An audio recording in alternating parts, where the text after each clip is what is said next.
Welcome to the MMA Outsiders Podcast with Andrew Pearson and AJ Head.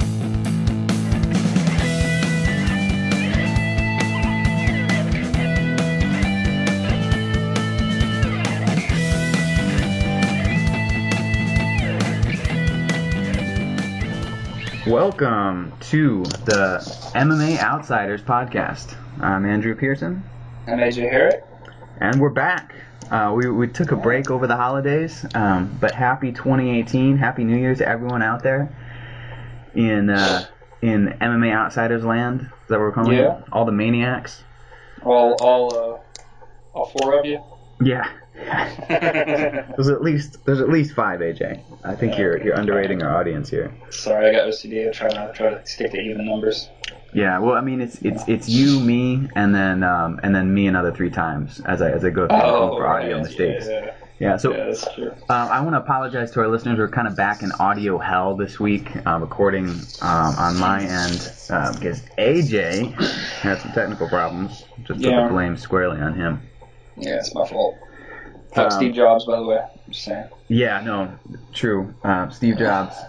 But so we got a lot to talk about. A lot has happened, but we're not going to cover everything. We're going to go over some of the most recent events and some of the things that are coming up. The big one that happened was UFC 219. AJ, overall grade for the card. What would you give it? 4. It wasn't that great. 4 out of 100. Yeah. 4 out of 100, 1,000 at least. Yeah, it fucking sucked. I tell you, my favorite fight on that card was Khabib.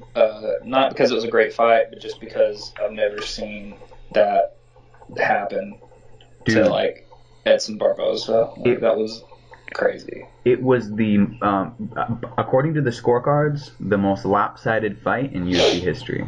It was like one of the judges scored a 30-24. Yeah. Tim Kennedy was online, like counting on his fingers, like, wait, how? Yeah. That's so funny. But yeah, I mean, it was incredible. Nurmagomedov, man, who can stop him?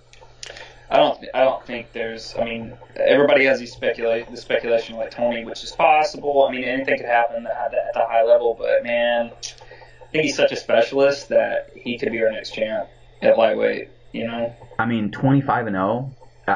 Frankly, yeah. I think he is the next champ. Cormier always refers to him as, I mean, obviously the teammates, but Cormier refers to him as the uncrowned champ.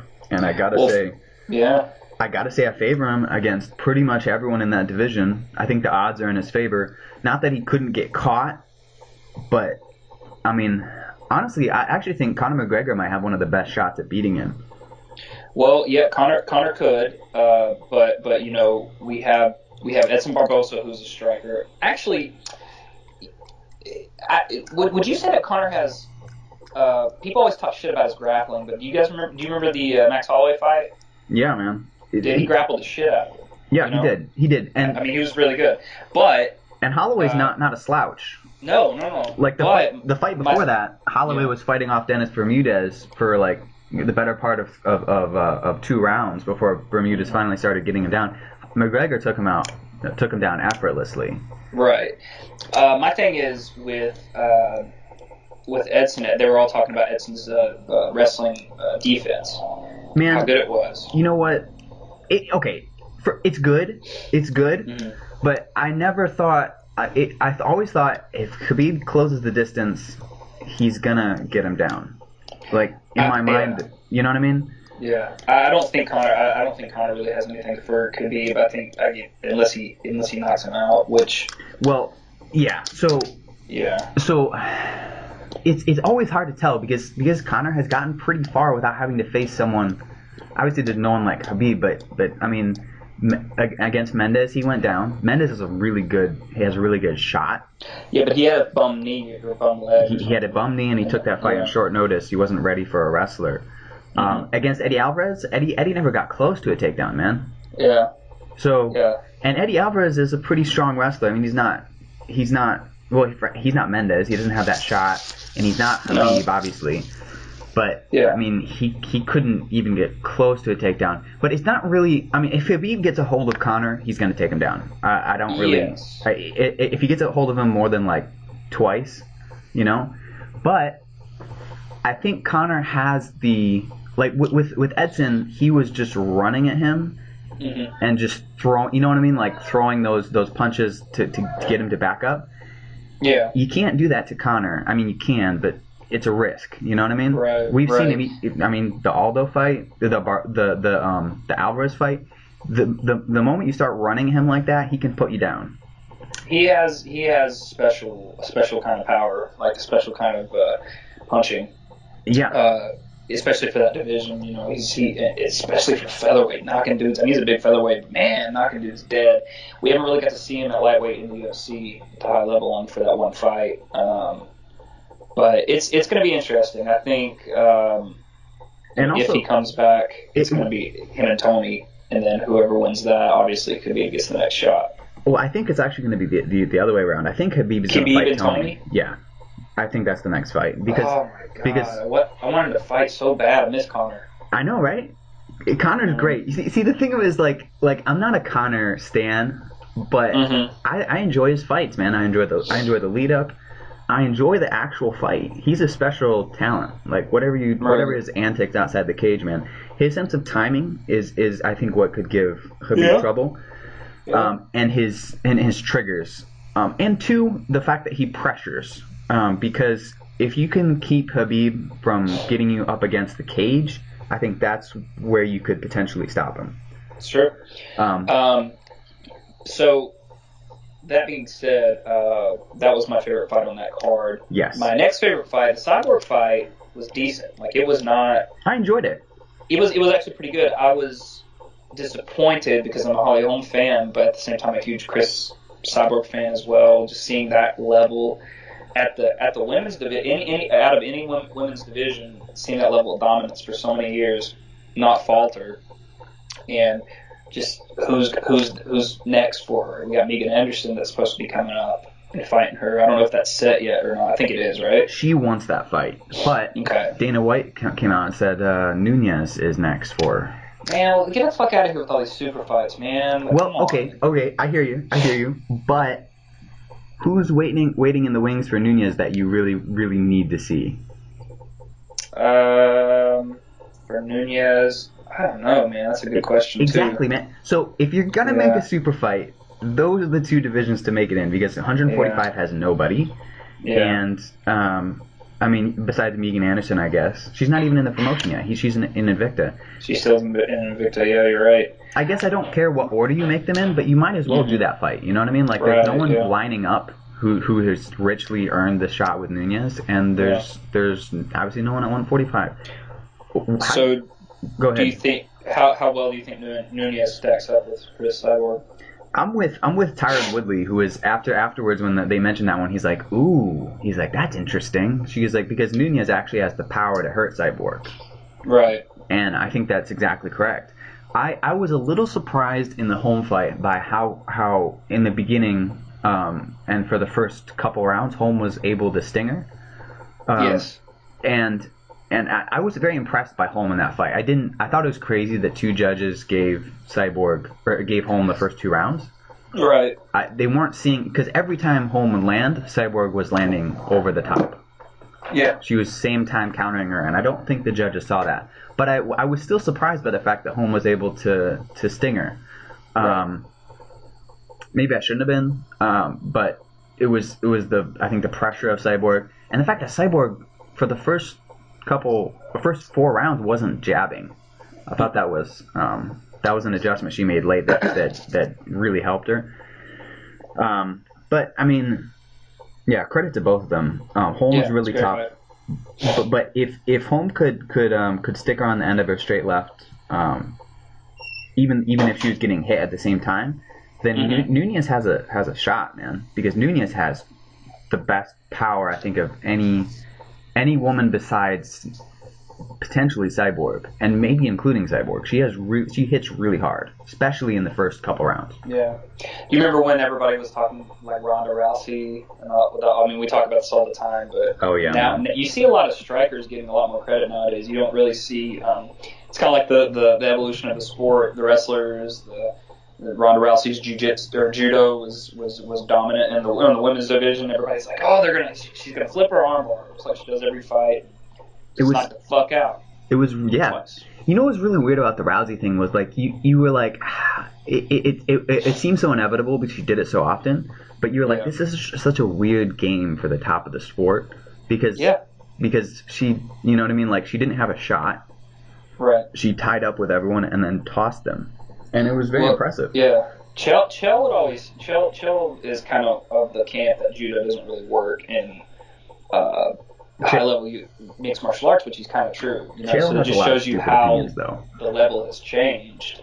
I mean, so the reason judo doesn't work is that unless you're Ronda Rousey, and even if you're Ronda Rousey, you have to get your hips close to the person to make it work, and it's not really that easy to do. And even if you do it without the gi, it's just challenging. And we saw Rousey make it work, and we've seen other fighters make it work, but kind of like in flashes. Like it's not something that you should use as your sole game. Like if you're a specialist in something, like good, but it's for I know a lot of people talk about judo not being very practical nowadays, like the sport of it.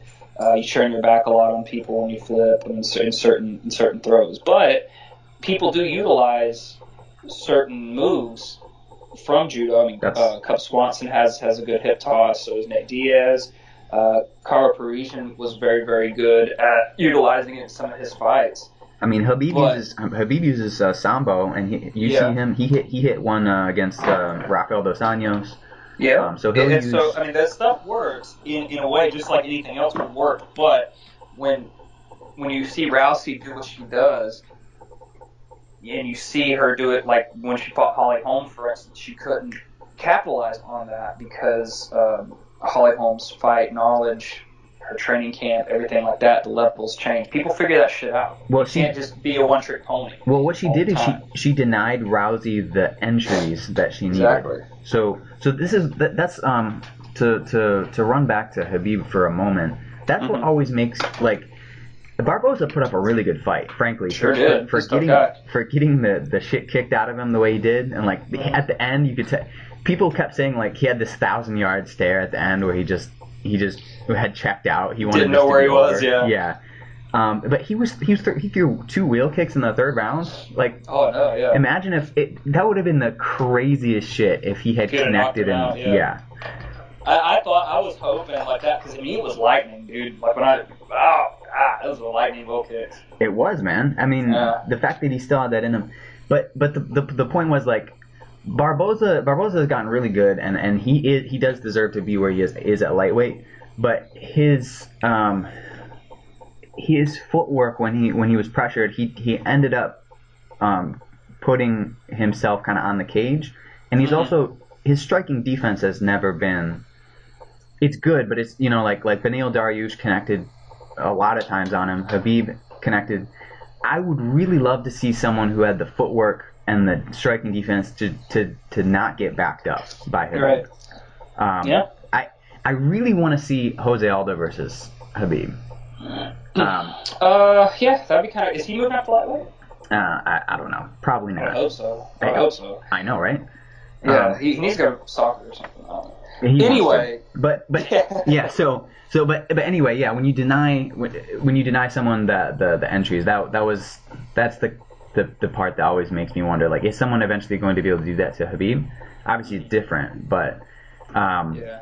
But so, and then speaking of Ronda Rousey, this is the other thing I wanted to mention. She's still ranked in the UFC, and she wasn't tested at all in 2017. Yeah. That's a good point.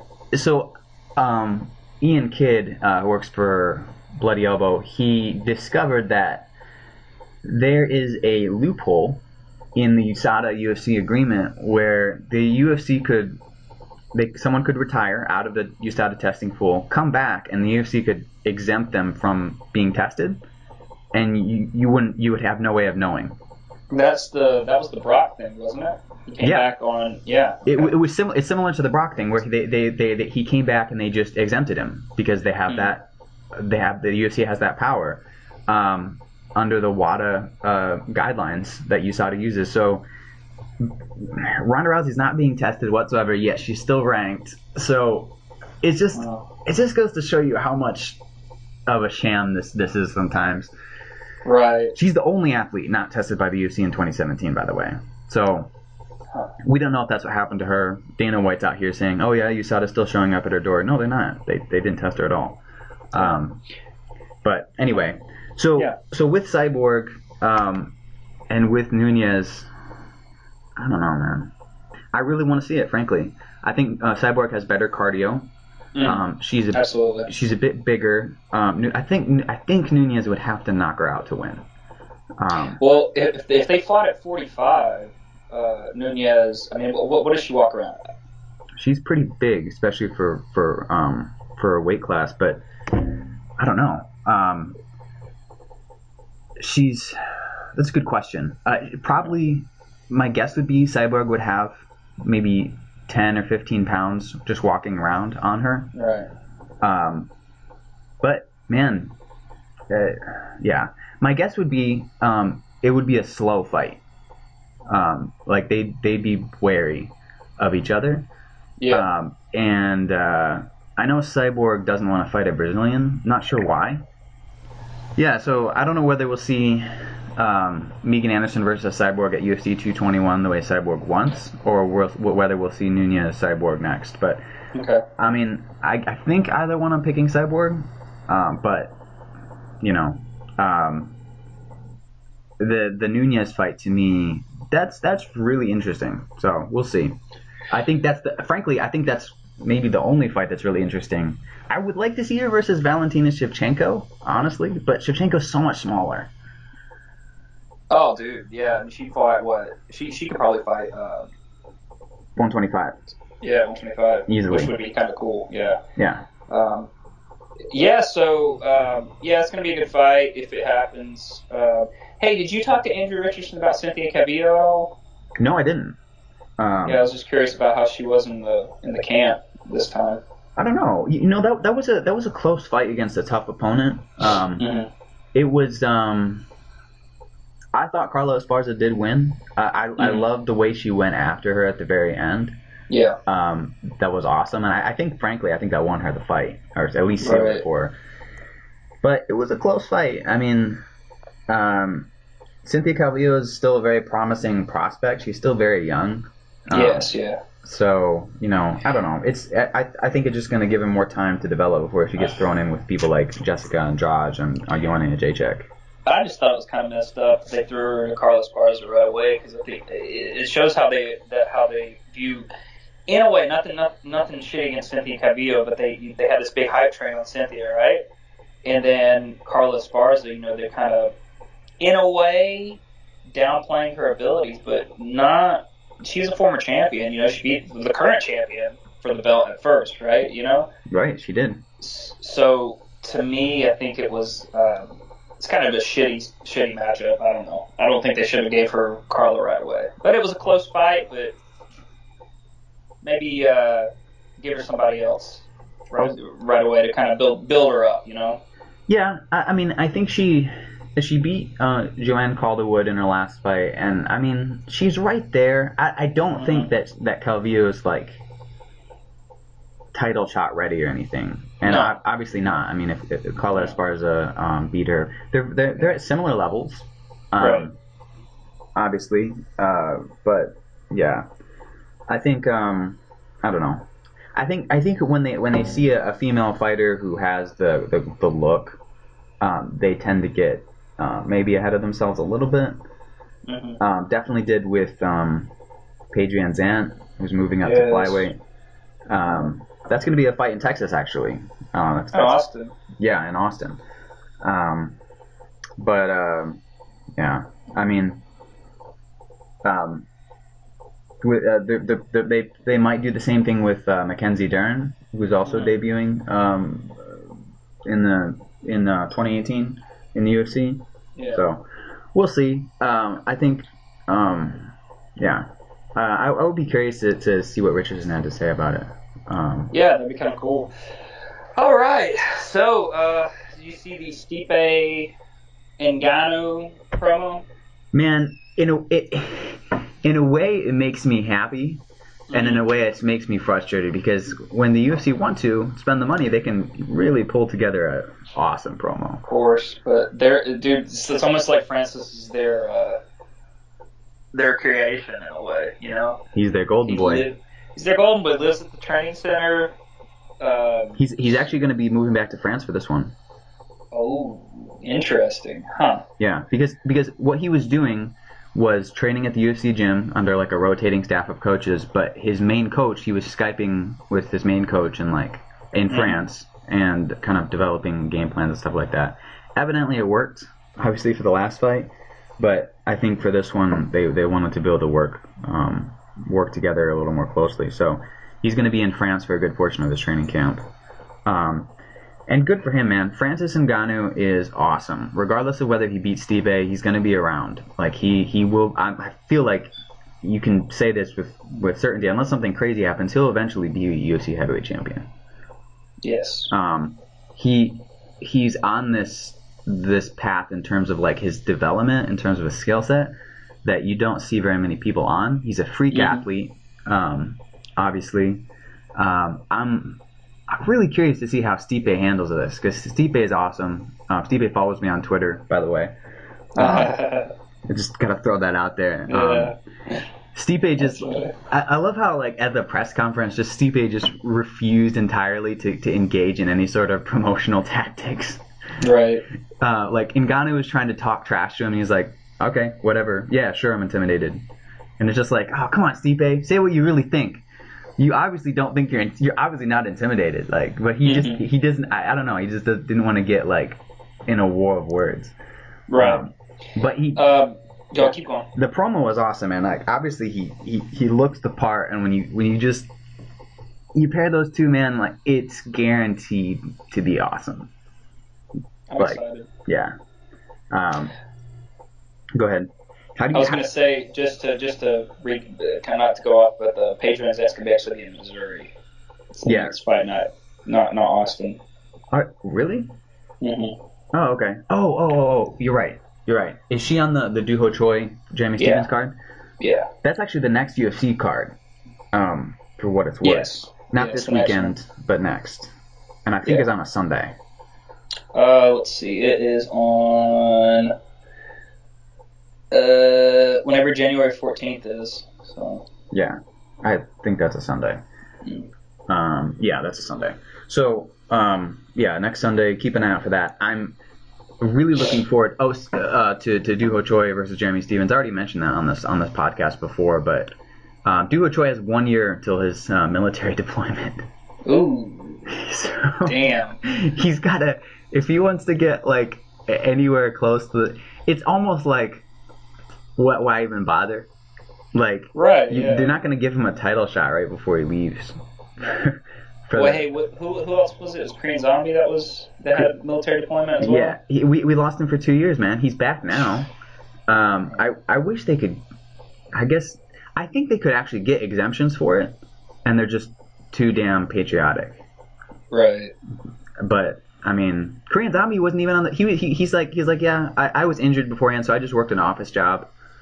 I'm like, why were you gone for 2 years just to work an office job in the military? Like, come on, man. It's annoying. Yeah. But yeah, so I'm still rooting for him. But I feel like unless he has improved since the Cub Swanson fight. Did you see them sitting together, by the way, during the pay-per-view? Mm-hmm. That was great. I was like, aw. Yeah, right. The friends now. Yeah, it's like a Phil Davis, Alexander Gustafsson kind of friendship. Yeah, man. They fought each other, and now they just respect the hell out of each other.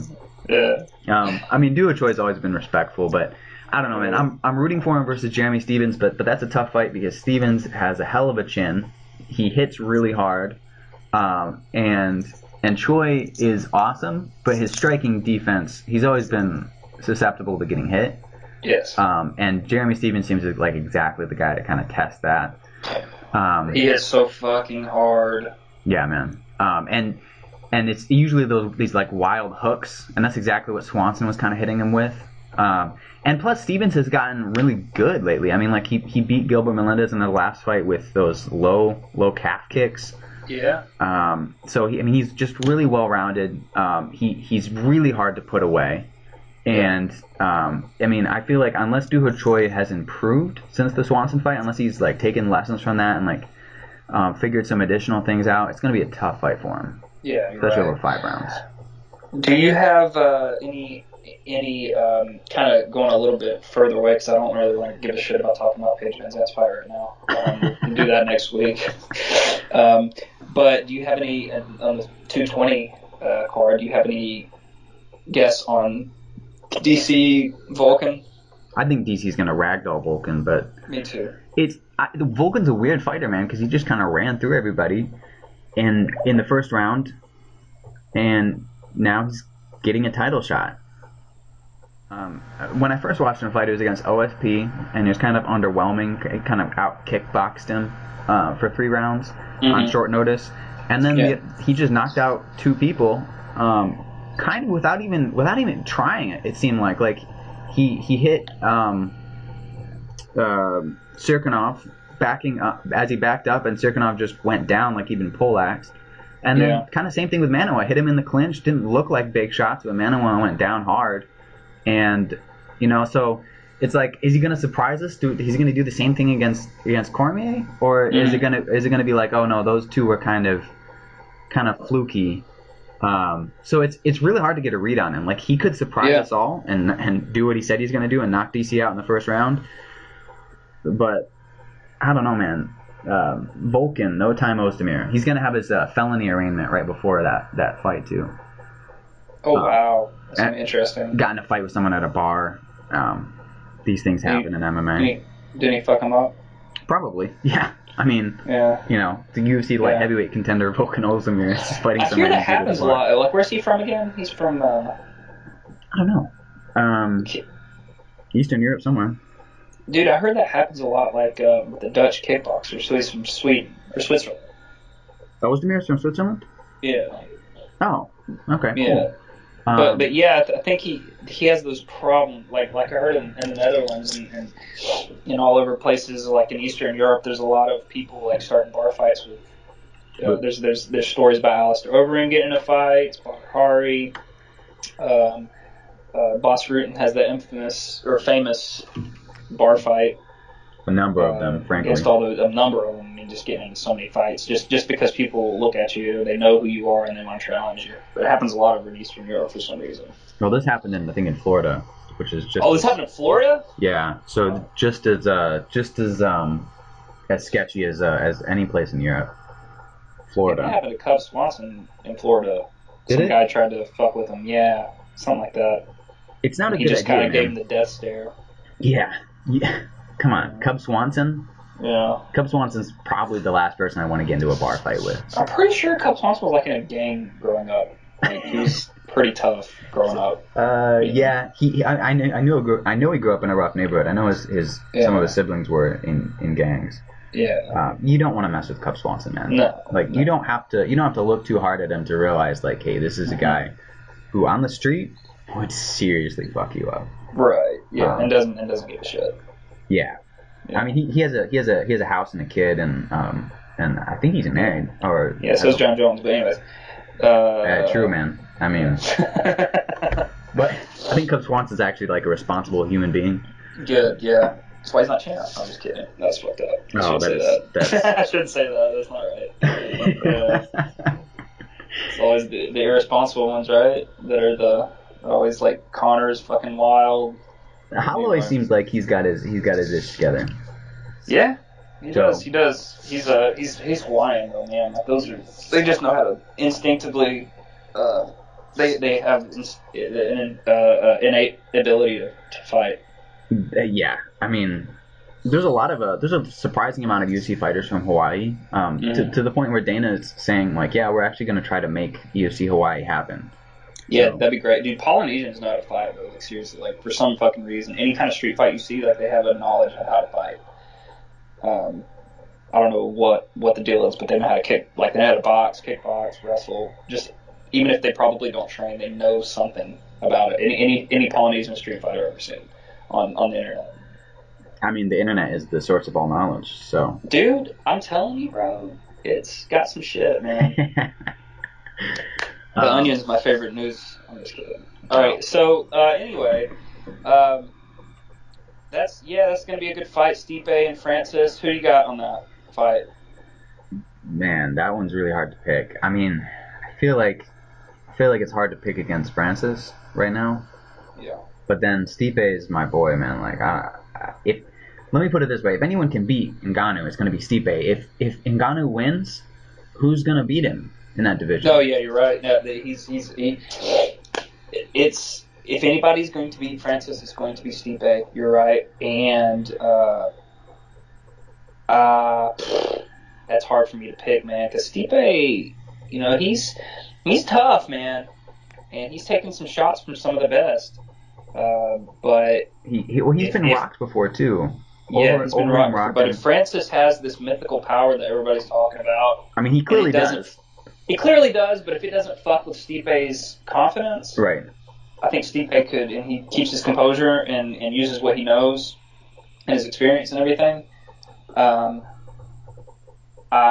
think he could withstand the storm, because we haven't really seen Francis get a top level guy, obviously, except for like Alistair. No, right. Overeem is the only top level guy he's fought.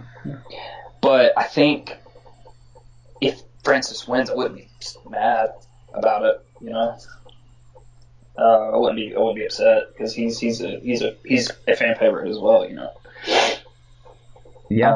I don't know who. I mean, it's one of those fights, like, I'm kind of rooting for Ngannou, but I'm also kind of rooting for Stipe, because if Stipe beats him, I'm always rooting for Stipe, though. What's that? You're always rooting for Stipe? Oh yeah, I'm always on Stipe's side, but I wouldn't be mad if Francis won. It's one of those fights that I'm like, yeah, it doesn't matter. Like the Alistair Overeem fight, I was 100% rooting for Stipe. I just wasn't really ever a fan of Alistair.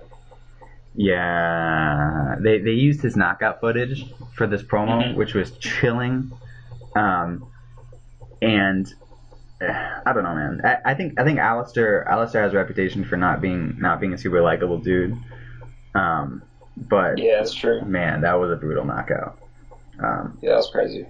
So, I guess there's one more thing I wanted to cover. What was it we were talking about before the show? Oh man. Well, what are you looking to happen? What would you like to see in 2018? Let me ask you that. Jon Jones to come back and not fuck up. Not fuck up. For an entire year. Just be a dominant champion like he was, not fuck up. So that was what we wanted to talk about, was Jon Jones and Jeff Novistky. Right, yeah. So we stumbled onto it by accident. You're welcome. Yeah. There you go. But it's Jeff Novistky saying, I don't think Jon Jones. First of all, Jeff Novistky is not involved in this process. No, he's not. He's more of the fighters go to if there's a flag. He's responsible for fighter safety and stuff like that. Yeah, he's a UFC guy, so he's not a USADA guy. And there is some. The UFC has some, as we talked about, some surprising say over the process, but he is not. He doesn't have say over this process. So him saying that doesn't actually mean anything. Right. And I mean, like someone tagged the headline and was like, anyone out there needs to apologize to Jon Jones? And I was like, hell no. I didn't apologize to Jon Jones. Yeah. Well, the thing is, man, like, okay, your job, let's say he did fuck up and it was an accident. Okay, it's an accident. But you know what you're supposed to be doing. There's I mean, you're under, you have complete knowledge of how the processes work, how they test, what they're testing for, and you have the responsibility to know what you're putting in your body and to be very, very careful, okay? So let's say, like Joe Rogan said, it could be he cut his cocaine with creatine because he had a birthday coming up. He cut his cocaine with creatine. The creatine was tainted with something because they got a GNC. It's something that was on the illegal banned substance list, all right? Even if that wasn't an intentional act, you have the responsibility as a professional fighter, and under the watchful eye of USADA and their rules, you have the responsibility to be careful about all the things that you put in your body. There are fighters that don't even fucking take supplements because they're afraid of what they're going to have in there. There's so many fighters that got fucked up for what Chad Mendez was a psoriasis cream, right? Is that what fucked him over or something? Well, that was his excuse. That was his excuse, right? How many dick pill excuses have we had? That's what I'm saying. You know what I'm saying? But that's what happened last time with Jon Jones. He still got suspended, but this is his second offense, you know? This careless behavior, man, I'm just kind of disappointed because, you know, you have a family, you have a responsibility to your fans, you have a legacy that you're trying to build, and it's already fucking tarnished, all right? But let's say this is the second time you fucked it up, and it was an accident, okay? Yeah. How many mistakes are you going to make before you get a fucking wake-up call and you realize what you're doing? Or are you just that narcissistic to not give a shit? So, I have a documentary to recommend related to this. It's called Icarus. Oh, yeah, that's good. That's good. Have you seen it?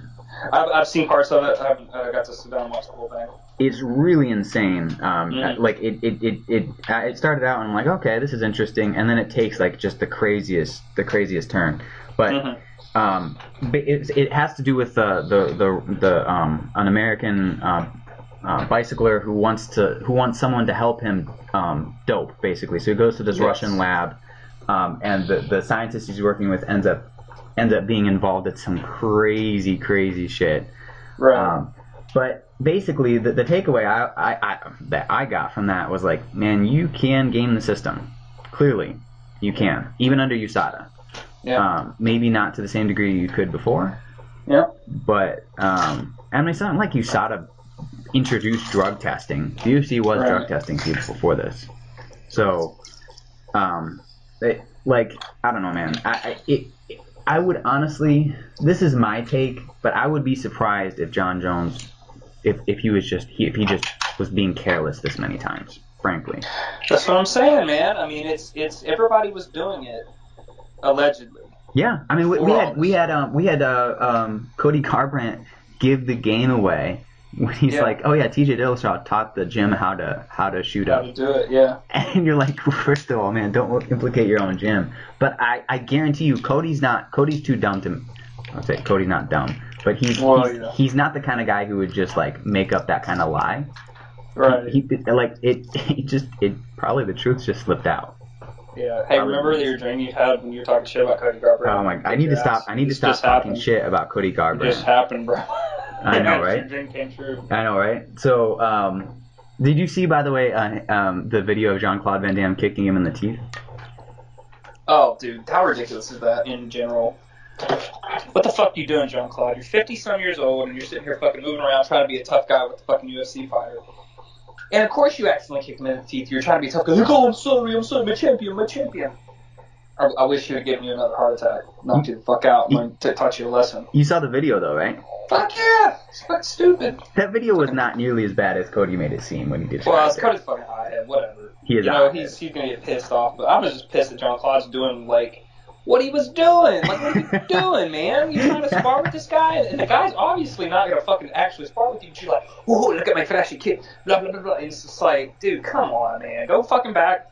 Fucking hang out with George St. Pierre and let him suck your dick. Or whatever the fuck he does. Kiss your fucking feet that you walk on. Don't be going in the fucking gym, sparring with tough guys thinking you're a fucking tough guy. Alright? Your fucking PKA record, you're not there. Come on, man. Yeah. Don't fucking do that. Yeah, I think, yeah. It was funny. It's funny on both ends, because what you're saying about Jean-Claude Van Damme is kind of true. Yeah. Like he's gotten in street fights before and just gotten his ass kicked. Right. By people who knew how to box. You know what I mean? But at the same time, like, it was also funny because Cody's a hothead and he gets kind of tapped in the mouth. Yeah, and he's like, motherfucker. He, like, instantly gets, like, viscerally angry. And you're like, okay, man. Calm down, dude. Just let it roll off your back. But whatever. Yeah. But at the same time, Jean-Claude Van Damme has done that to Mike Tyson before, apparently. So whether it's... That's what I'm saying. It's so fucking stupid. Whether it's subconscious or not, like, I think Jean-Claude Van Damme, like, maybe just wanted to kick someone in the teeth. Just to feel like he's still got it. Guy. Dude, Mike Tyson, I would rather do that to Cody Garbrandt than Mike Tyson. Mike Tyson was the scariest motherfucker back in the 90s, dude. He still is scary. He's still pretty scary, but he's got like kind of a calmness about him since he got married, had kids and stuff, and then I know his one kid tragically passed away, and he's kind of got his wits about him a little bit more.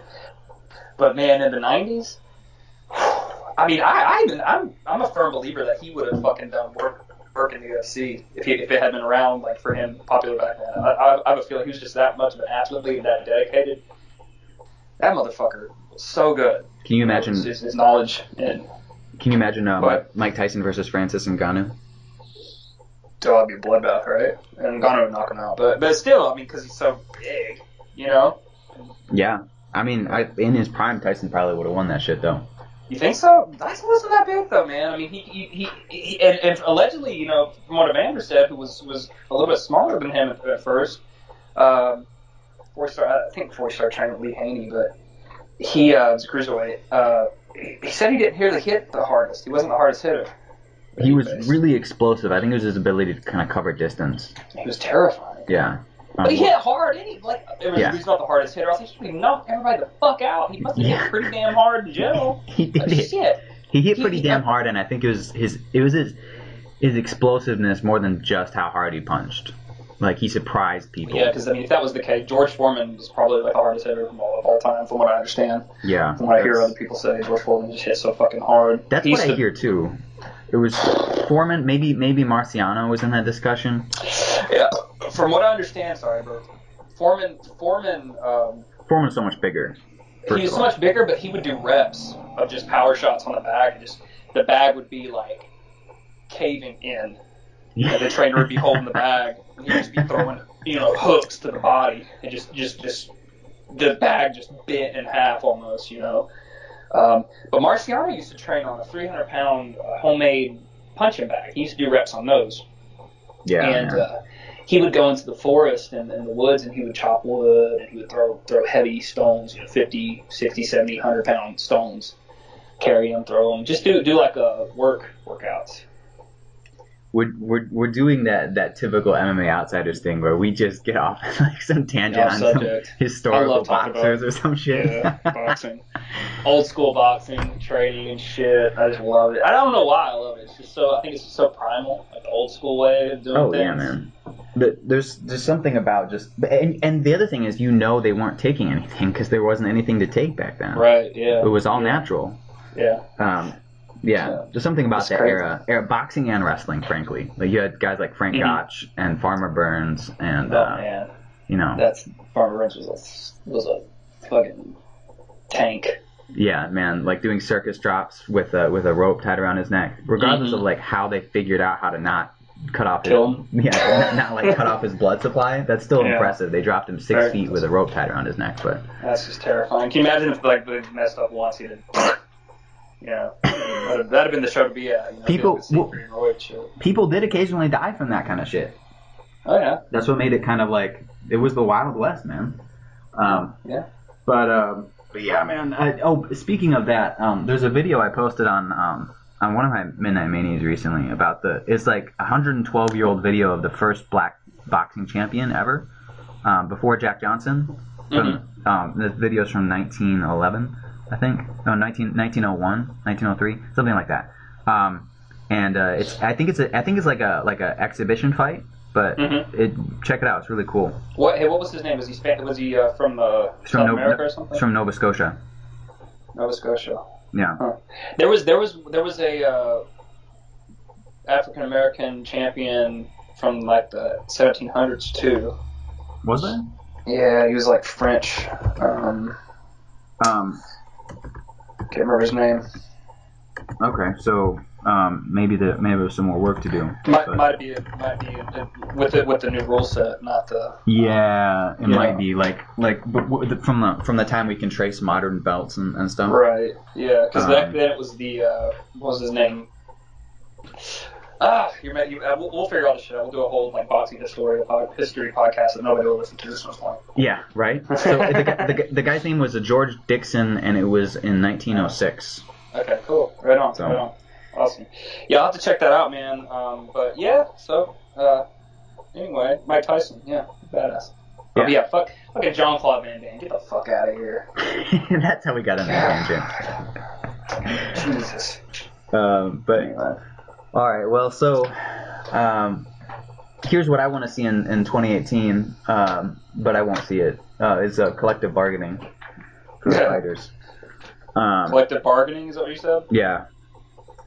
Not going to happen probably in 2018. Here's what I would also love to see. I would love to see that lawsuit pan out. Yeah, I want to see Bellator being more famous than the UFC. Oh, speaking of which, man, we need to give some time. It's actually probably good we talked about UFC 220 because Bellator has an event the same night with Rory McDonald versus Lima. Mm-hmm. And they got Michael Chandler on the fight. We got Rampage versus Sonnen on the same fight card. That's for that heavyweight Grand Prix shit, right? Yeah, man. And they got the young kid. What's his name? Aaron Pico is also fighting on that card. So it's for the best. It's the best of Bellator, and it's literally the same night. I think it's Bellator 193 or 192. Okay. But yeah, so we'll need to talk about that too, because obviously Rory McDonald's one of the best in the world. Douglas Lima is also one of the best in the world. So. Yes. Yeah. It's gonna be great. Oh, and speaking of other promotions, Horiguchi made $150,000 winning Ryzen's Grand Prix. Oh, hey, real quick. Speaking of that, Gabi Garcia, did you hear about that? Missing weight by 47 pounds or something, or 27 pounds, something like that. Yeah, man. First of all, why do they keep booking her against 50-year-old women professional wrestlers? What the? It's a Japanese thing, man. You remember? I don't think you watched Pride back in the day, did you? No, I mean Pride was before my time. When it was around. Pride was before my time, so I've gone back and obviously watched some of those fights. Wrestlers. They used to book pro wrestlers and sumo wrestlers and shit, like 400-pound, 500, 600-pound men fighting these 120-pound or whatever lightweight was, 155-pound men. In these absolute competitions, and then they've had Giant Gonzalez. I mean, even Sakuraba, dude. Sakuraba was a shoot wrestler. He was a professional wrestler too. Yeah. Yeah. So there's all kinds of shit like that. This is the Japanese way, in the contract, Instant Inoue talked about it on Rogan's podcast. The contract saying. They will not test you for steroids. I mean, it was all about the money, the show, the spectacle. Oh yeah, man. Shit. I mean, Crow Cop over there is a monster. He knocked someone out as well. So, Yeah. I mean, Get Chris, bro. Let's see Jon Jones jump over to Ryzen. That'd be great. He just looks like Alistair Overeem. Oh well, you made a good decision. Yeah, man. He's just fucking jacked and his dick's hard as fuck, just fighting these guys. Living his best life. It's well, I just took a bunch of dick pills and, dick pills and horse. What happened? Yeah, exactly. But, alright, man. Yeah, so, hey, thank you for listening this week. Happy 2018. Let us know what you think or what you want to happen in the UFC in 2018. Man, for me, I want to see Conor McGregor back, obviously, but I really want to see fighters get paid, and I really want to see this antitrust lawsuit happen. But yeah, so AJ, neither one of our goals is going to come true. You realize that, right? Neither one of our goals. Yeah, I know. Well, mine's a little bit more likely than the antitrust lawsuit happening. Yeah. Fuck yeah. Slightly more likely. Yeah. I feel like regardless of what Novistky said, Jon Jones is getting probably getting like a 2 to 4 year suspension. Who knows? But yeah, maybe. Hopefully not 4, but hopefully not 4. Like a year again. But who knows? He's gonna get some. Hopefully not 4, man. You realize they're just gonna keep booking him against Daniel Cormier? Like, yeah. How else? Yeah, no. Until he's gonna win again. You know. I mean, I don't know. I hope DC finally beats him. That way we can just kind of sweep this shit under the rug and he's actual champion again. That'd be great. The DC's last fight, man, was the best he could have fought, and he still didn't win. You know. Well, you know what the fucked up thing was? Jon Jones called before the first time they fought. He called that knockout. He did, yeah. That's something that he trained, like that. Those body kicks and then that head kick. He knew which side and everything. And that's pretty impressive. It was crazy, man. And I think it was also the fact that, like, Jones has never looked that good, frankly. DC's never looked that good. Jones has never looked. They fought each other, I think, at their best. But then you have this test come back, and you're like, oh, maybe, you know what I mean? Yeah, speculation. Yeah. Yeah, man. Well, you just don't know. So I mean, not to rehash 2017's best and worst memories, but yeah. So. Who knows? Maybe Volkan Ozdemir just knocks out DC, and then Jones comes back and knocks him out too. He has no time for any of these guys. Yeah. So that's right. And they'll have a Rocky Street fight. See who's the real champion. There we go. All hail Volkan Ozdemir. Have you seen Rocky 5? No, I have not seen it. You mean the one with Michael B. Jordan? The one with who? The one with Michael B. Jordan, where he's training the kid. AJ? Yeah, you there? Yeah. Do you not know what I'm talking about? No, I don't know what you're talking about. That wasn't Rocky 5. That was Creed. Oh no! Yeah, not Creed. Rocky 5 was the one before Rocky Balboa. Yeah. Which one was that? Who did he fight? That was the one with Tommy Morrison. Yeah, no, I didn't see that one either. I think I've seen the first 3. Yeah, Tommy Morrison was the one. That was the one where Rocky gave up the belt because he fought the Russian. And he has a hole in his brain, and he's from the many shots to his head, so he had to retire. And he started bringing up Tommy Gunn, and Tommy Gunn won the championship. And then everybody's like, he's a paper champ. He's not the real champ. He's like, what are you talking about? I got the belt here. And he's like, you didn't beat Rocky. So then he goes and finds Rocky and fights him in the street, and Rocky knocks him out. He fights him in the street? Yeah, it's the whole thing. At the end of the movie, he just fights him in the street. Holy shit. Yeah, Rocky does a street fighting thing, like fucking body slams, fucking old school.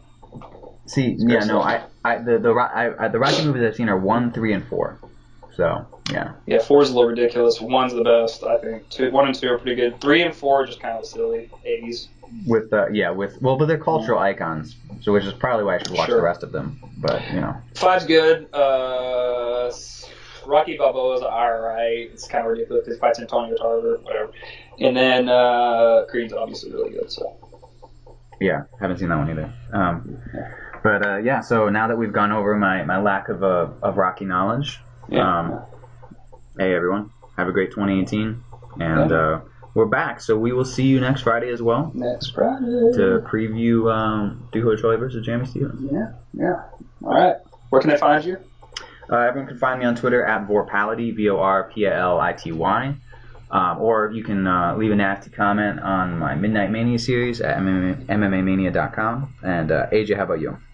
You can find me at AJAYHERICK, all lowercase, AJ Herrick at Twitter and Instagram. Find me on Facebook. And if you find me on Facebook, don't write any fucking nasty messages, because I will post them on Instagram. Yeah, so just kidding. Do it. Yeah. Anyways. Yeah, that's it. That's it. Yeah, that's all I got. That's the end of the podcast. It's the end of the podcast, guys. All right. So we're still working on our outros. We'll see you all next week. Bye. Bye. Cool, man. So. All right, cool. Yeah. All right, man. I gotta take a shit. You always have to take a shit. Dude, it's the coffee, bro. You realize I'm putting this in the podcast, right? All right, dude. I'll talk to you later.